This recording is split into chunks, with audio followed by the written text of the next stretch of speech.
آواز جرس کے سامعین کی خدمت میں محمود احمد کا سلام و آداب۔ بسم اللہ الرحمن الرحیم۔ معزز سامعین،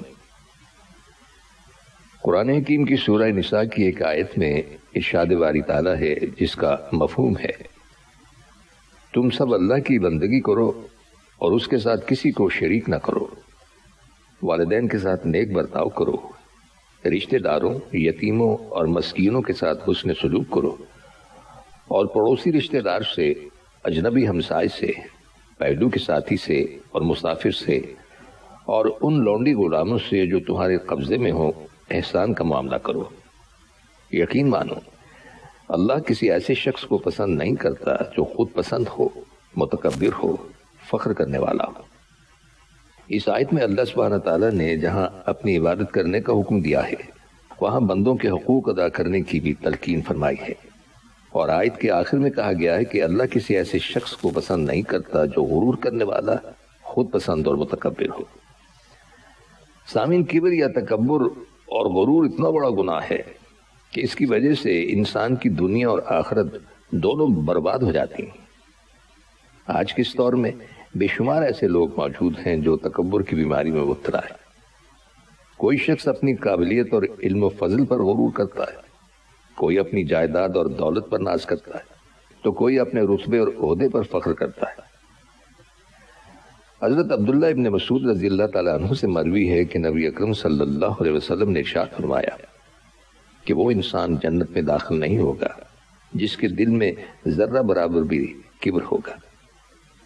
آپ نے دیکھا ہوگا کہ جب سورج کی روشنی پڑتی ہے تو معمولی ذرات آپ کو اڑتے ہوئے نظر آئیں گے، تو ان ذرات کا کوئی وزن نہیں ہوتا۔ چنانچہ حدیث میں تشریح کی گئی ہے کہ ایسے ذرات کے برابر بھی اگر کسی کے دل میں تکبر ہوگا وہ انسان جنت میں داخل نہیں ہوگا۔ علماء دین نے اس معاملے میں کہا ہے کہ جب شروع میں اللہ سبحانہ تعالیٰ لوگوں کے جنت اور جہنم میں داخل کیے جانے کا فیصلہ کرے گا تو اس وقت متکبر انسان جنت میں نہیں جائے گا، لیکن بعد میں اپنا حساب کتاب مکمل ہونے اور اپنے گناہوں اور غلطیوں کی سزا بھگتنے کے بعد اسے جنت میں داخل کیا جائے گا۔ اب اس کے برعکس اللہ سبحانہ تعالیٰ کا فرمان ہے کہ جس بندے کے دل میں رائی کے دانے کے برابر ایمان ہوگا اسے جہنم میں داخل نہیں کیا جائے گا۔ تو اس کا مطلب یہ ہے کہ وہ شخص ہمیشہ کے لیے جہنم میں نہیں رہے گا، یعنی وہ انسان دنیا میں کیے گئے اپنے گناہوں کی سزا بھگتنے کے بعد اللہ تعالیٰ کے فضل و کرم سے انجام کار جنت میں داخل ہوگا۔ نبی اکرم صلی اللہ علیہ وسلم نے کبر و غرور یا گھمنڈ کے بارے میں تفصیل بیان کرتے ہوئے ارشاد فرمایا کہ کبر، غرور یا گھمنڈ کہتے ہیں کسی حق بات کو تسلیم نہ کرنا، اسے رد کرنا، اس سے انکار کر دینا اور لوگوں کو حقیر سمجھنا، اسے کبر یا غرور کہتے ہیں۔ کبر کی 3 قسمیں ہیں۔ پہلی قسم ہے اللہ تعالیٰ پر کبر کرنا، جیسے کہ نمرود اور فرعون نے کبر کیا اور رب ہونے کا دعویٰ کیا، یہ شرک ہے۔ یہ ایسا کبر ہے کہ مرنے سے پہلے اگر توبہ نہ کی جائے تو اللہ تعالیٰ کے ہاں اس کے لیے سخت عذاب تیار کیا گیا ہے۔ دوسرا، اللہ کے نبی صلی اللہ علیہ وسلم پر کبر کرنا۔ اس کا مطلب یہ ہے کہ متکبر شخص خود کو یہ سمجھتا ہے کہ مجھے نبی اکرم صلی اللہ علیہ وسلم کی اتباع کی ضرورت نہیں ہے، وہ ان کی پیروی نہیں کرتا، آپ صلی اللہ علیہ وسلم کی نبوت سے انکار کرتا ہے۔ اور کبر کی تیسری قسم ہے بندوں پر کبر کرنا، یعنی خود کو بڑا سمجھنا اور دوسروں کو چھوٹا اور حقیر سمجھنا، یہ کبر ہے اور یہ بہت بڑا گناہ ہے۔ یہ بھی یاد رکھیے کہ غرور، کبر یا گھمنڈ کے نقصانات بھی بہت زیادہ ہیں۔ اول نقصان تو یہ ہے کہ انسان اللہ سبحانہ تعالیٰ کی اطاعت سے دور ہو جاتا ہے، اور اس کا دوسرا نقصان یہ ہے کہ اللہ سبحانہ تعالیٰ ایسے انسان کے دل پر غفلت کی مہر لگا دیتا ہے، اور یوں وہ انسان اللہ تعالیٰ سے بہت دور ہو جاتا ہے، یعنی اللہ کی رحمت اور فضل و کرم سے دور چلا جاتا ہے۔ اور کبر کا تیسرا نقصان یہ ہے کہ انسان جنت سے دور ہو کر جہنم میں پہنچ جاتا ہے۔ تکبر کی مذمت قرآن حکیم میں اور سنت رسول صلی اللہ علیہ وسلم میں بارہا آئی ہے۔ تکبر یعنی خود کو بڑی چیز سمجھنا، خود پسند ہونا، یہ وہ برائی ہے جس سے دیگر بہت سی برائیاں جنم دیتی ہیں۔ کوئی بھی شخص جو خود پسندی کا شکار ہو جائے، اپنے آپ کو بڑی چیز سمجھنے لگے، وہ نہ تو اللہ سبحانہ تعالیٰ کا حق دے سکتا ہے اور نہ ہی انسانوں کا حق ادا کر سکتا ہے۔ نبی اکرم صلی اللہ علیہ وسلم نے فرمایا کہ میں تم کو اہل جنت کے بارے میں بتاؤں کہ وہ کون لوگ ہیں؟ آپ صلی اللہ علیہ وسلم نے ارشاد فرمایا، ہر وہ کمزور اور ضعیف شخص جسے لوگ حقیر سمجھیں، یعنی لوگوں کی نگاہوں میں وہ بڑا نہیں ہے، اگر وہ اللہ کی قسم کھا لے تو اللہ تعالیٰ اس کی قسم کو سچا کر دے۔ اور آپ صلی اللہ علیہ وسلم نے فرمایا کہ میں تم کو نہ بتاؤں ان لوگوں کے بارے میں جن کا ٹھکانہ دوزخ ہے۔ ہر وہ شخص جو جھوٹی اور لغو بات پر جھگڑا کرے، یعنی بیکار کی بات پر جھگڑنا شروع کر دے، چھوٹی چھوٹی باتوں کو اپنی عزت نفس کا مسئلہ بنا دے، درست مزاج، مال جمع کرنے والا اور متکبر ہو۔ سامعین، اصل میں تکبر ایسی برائی ہے جو انسان کو دنیا میں بھی ذلیل و رسوا کرتی ہے اور آخرت میں بھی ہلاکت خیز انجام سے دوچار کرتی ہے۔ ایک حدیث میں نبی اکرم صلی اللہ علیہ وسلم نے ارشاد فرمایا، جس شخص کے دل میں ذرہ برابر بھی تکبر ہو، رائی کے دانے کے برابر بھی تکبر ہو، وہ جنت میں داخل نہیں ہوگا۔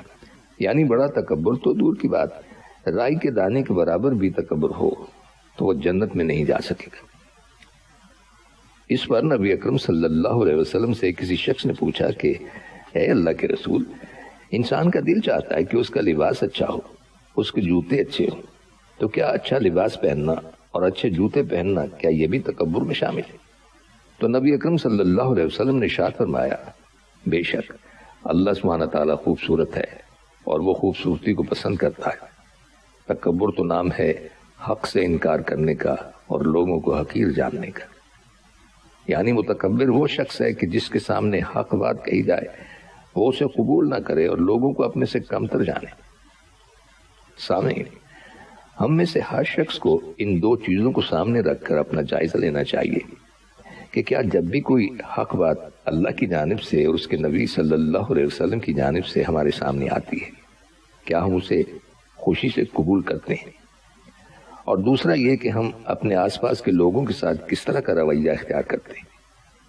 کیا ہم خود کو ان سے بڑا سمجھتے ہیں اور انہیں حقیر جانتے ہیں؟